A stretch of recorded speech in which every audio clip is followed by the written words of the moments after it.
Hola, hola, mis buenos amigos y compañeros de lectura de la Biblia. Ahora nos corresponde Juan capítulo número 3 y vamos a prepararnos porque vamos a encontrar cosas maravillosas. Aquí encontramos el versículo más importante de la Biblia, o por lo menos el más famoso mundialmente. Yo no sé cuántos, yo creo que todos nosotros hemos visto en alguna parte, aún en la televisión, J3:16, que significa Juan 3:16, que es el versículo más hermoso, más lindo, bueno, no para todos, pero sí para muchos, ¿verdad? Otros me dirían, no, me gusta más Salmo 23 o qué sé yo, algún otro pasaje. Bueno, pues preparémonos para seguir las pisadas del maestro y tratar de entender su en lenguaje simbólico, su lenguaje metafórico, su lenguaje parabólico, ¿verdad? Que utiliza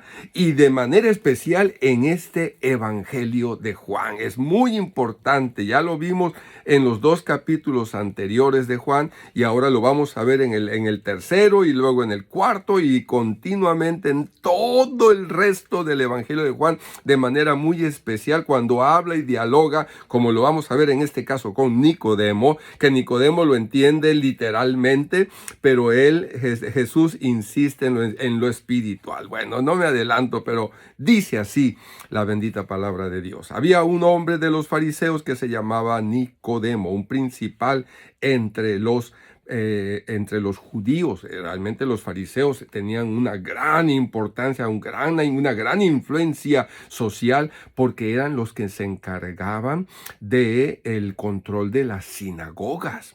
Y posteriormente, a partir a fines del siglo I, con la destrucción del templo, la institución religiosa que unió a los judíos en todo el mundo, en toda la historia, fueron las sinagogas y por supuesto que la Torá, la ley de Dios, y todo lo que está alrededor, llamado el Talmud. Entonces, este hombre era un principal entre los judíos. Este vino a Jesús de noche. ¿Por qué de noche? Bueno, algunos dicen que vino de noche para que no se supiera que él venía a hablar con Jesús. Bueno, y le dijo: Rabí, sabemos que has venido de Dios como maestro. Rabí significa en arameo maestro, porque nadie puede hacer estas señales que tú haces si no está Dios con él. Bueno, señales, ya el Señor había hecho varias señales, como dice Nicodemo, aunque sabemos que en el capítulo 2, cuando Jesús estuvo en las bodas de Caná, y dice el Evangelio de Juan, este principio de señales. Pero aquí Nicodemo habla de ya muchas señales, ¿verdad? Que ya Jesús estaba haciendo para este entonces. Respondió Jesús y le dijo: de cierto te digo que el que no naciere de nuevo no puede ver el reino de Dios. Y enseguida vamos a ver todo ese trastabilleo, toda esa discordancia de entendimiento entre lo literal y lo simbólico. Nicodemo le dijo: ¿cómo puede un hombre nacer siendo viejo?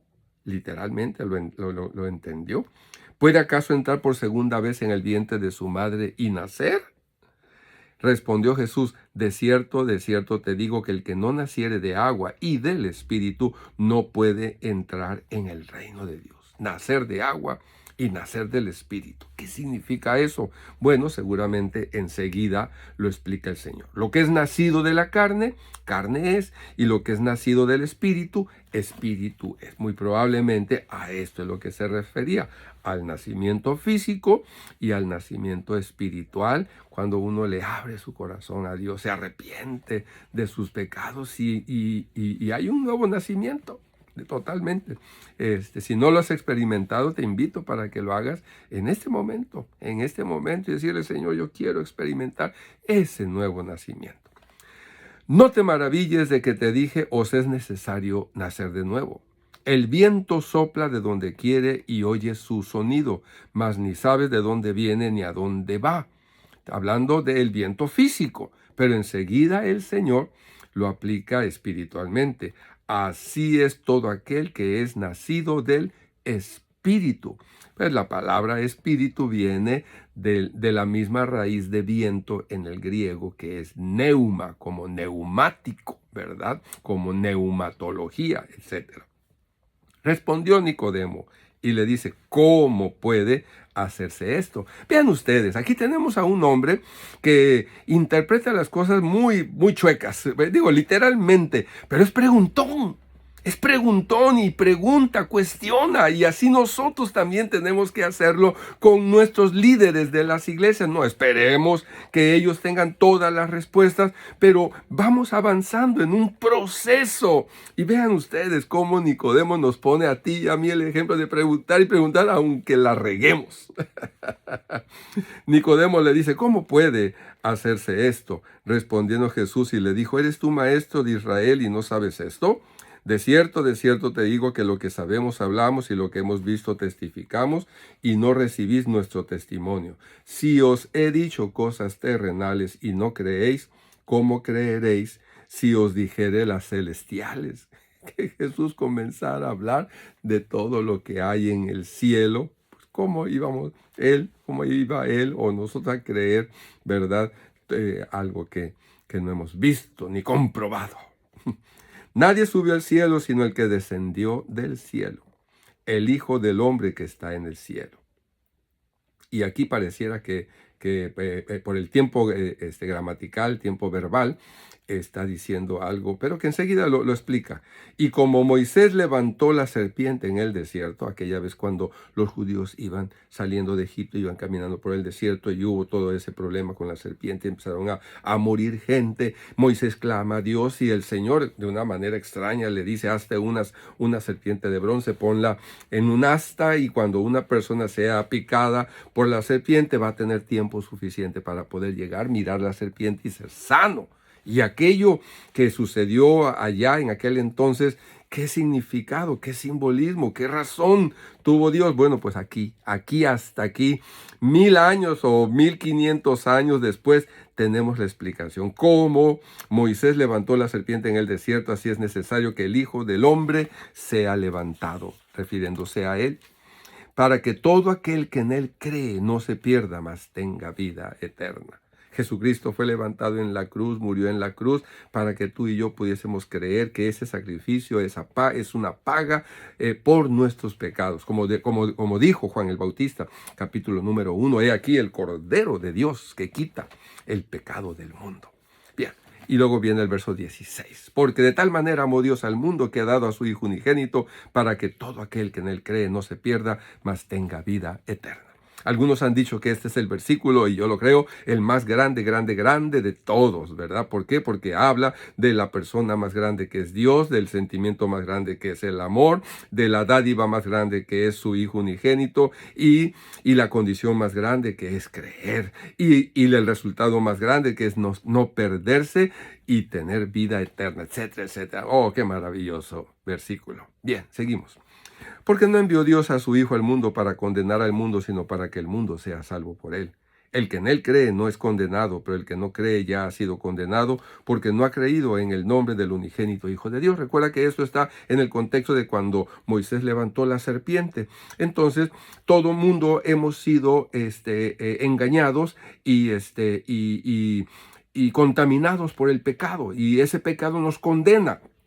Por eso dice, ya hemos sido condenados, pero si nosotros reconocemos la necesidad que tenemos de ayuda, de Dios, de salvación, de Dios, de vida eterna en Dios, vamos a ir corriendo para voltear, ¿verdad? Metafóricamente a esa serpiente como la de Moisés, pero que Jesús no es serpiente, por supuesto, sino a Jesucristo y poder obtener en él la vida eterna.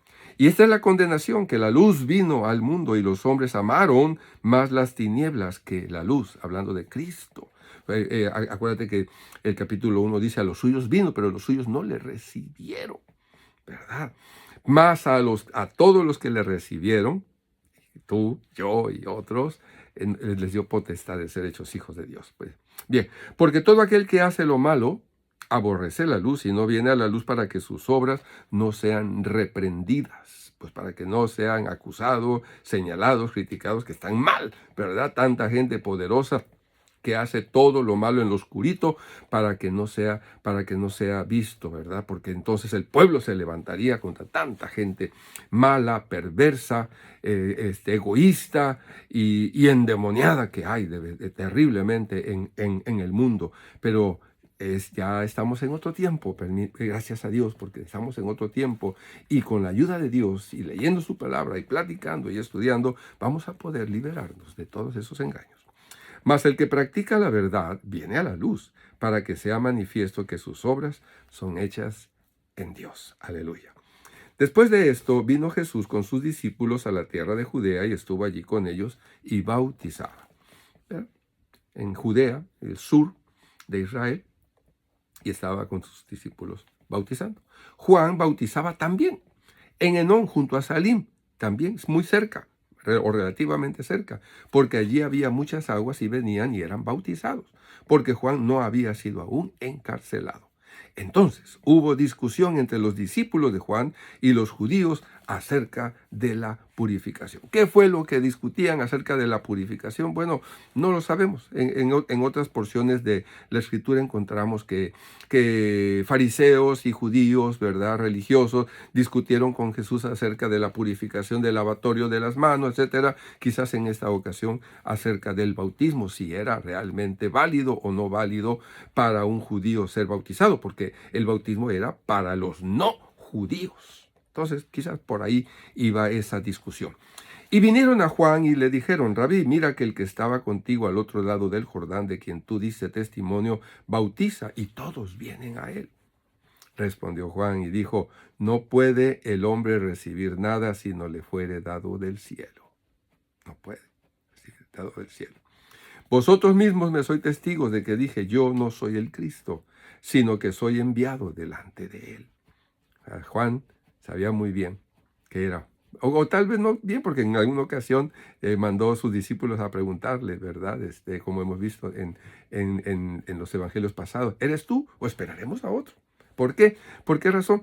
Bueno, porque todo mundo tenía, quizás como tú y yo, una idea equivocada acerca del Cristo, ¿verdad? Ellos tenían una idea de un general del ejército que iba a levantarse en contra del gobierno romano y levantar el imperio de Israel, ¿verdad? De la nación de Israel sobre todo el mundo. Bueno, el que tiene la esposa es el esposo, mas el amigo del esposo que está a su lado y le oye, se goza grandemente de la voz del esposo, así pues mi gozo está cumplido. Juan se reconoce a él mismo, metafóricamente hablando, como el amigo del esposo, que es Cristo. Y la esposa, tú y yo y la iglesia. Aleluya. Es necesario que él crezca, pero que yo mengüe. Y qué bonita expresión esta. El que de arriba viene es sobre todos. El que es de la tierra es terrenal y cosas terrenales habla. El que viene del cielo es sobre todos. Y lo que vio y oyó, eso testifica, y nadie recibe su testimonio. El que recibe su testimonio, ese atestigua que Dios es veraz. Porque el que Dios envió, las palabras de Dios habla, pues Dios no da el espíritu por medida. Dios es generoso grandemente. El Padre ama al Hijo y todas las cosas han entregado en su mano. El que cree en el Hijo tiene vida eterna. Pero el que rehúsa creer en el Hijo no verá la vida, sino que la ira de Dios está sobre él. Así que aquí tenemos el mensaje del Señor para nosotros y hay que abrirle nuestro corazón, ¿verdad? Y depositar en él nuestra confianza y nuestra seguridad. Que Dios te bendiga y te guarde y haga resplandecer su rostro sobre ti. Nos vemos en la próxima. Dios te guarde.